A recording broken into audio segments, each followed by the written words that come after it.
My name is Jessie Lavon. I'm from Greensboro, Alabama, and this is my artist talk for Kentuck. I started drawing in the dirt when I was a little girl, and Mama knew I wanted to be an artist, so she would boil rabbit bones to make a glue, and she would dip pieces of white linen cloth in it, and my paints were made with post-hole muds, roots, berries, flowers, that sort of thing. The paintings I do now are memory paintings. In 1989, I believe, I had a cerebral hemorrhage and I went into a coma. When I woke up, I had lost most of my memory. And about the only memories I had left were some of my childhood memories on my mama's sharecropping farm. So I decided to start painting stories about that so I would not forget them. And each painting tells a story about how I grew up with my mama. I use acrylic paints on canvas, and sometimes I use glitter.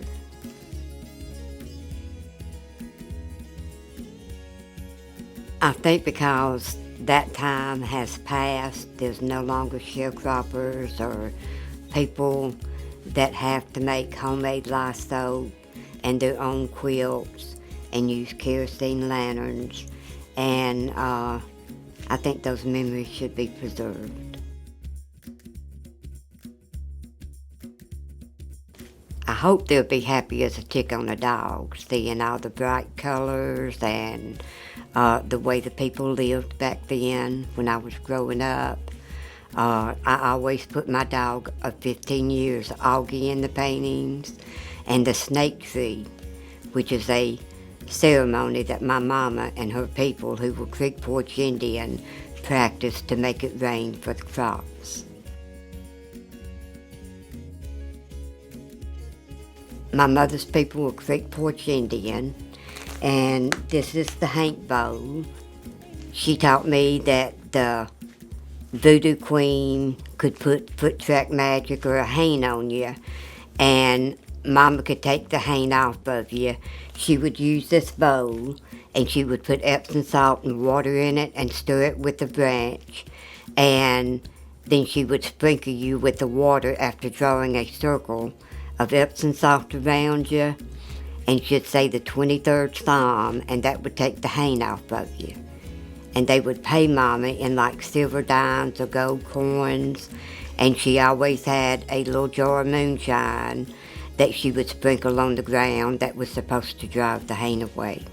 Uncle Clayton of Forkland, Alabama, used to run moonshine with Bonnie, and my granddaddy also ran moonshine. It was homemade from an old still, and when we were children, we used to try to get down there, sneak off down there and see what was going on. And old Junebug would always set the traps and for the revenuers, and we'd always get caught, and he'd always take us home, and we'd end up getting a whipping for being down there.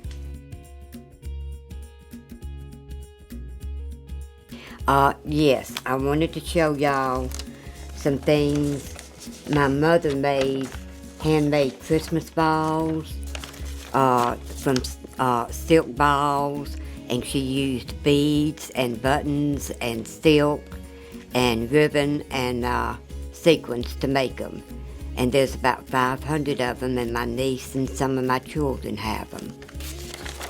This is a photograph of my mother when she was about 13 years old. Her people were Creek Porch Indian, and I've got heirloom seeds that I plant every year, and they're 6 generations now. Mama has passed, and all I have are her memories and the things she taught me growing up. She would can, and she would do about 1,500 ears of Trucker's white field corn, 10 bushels of peas and okra and tomatoes at a time. She was big on canning.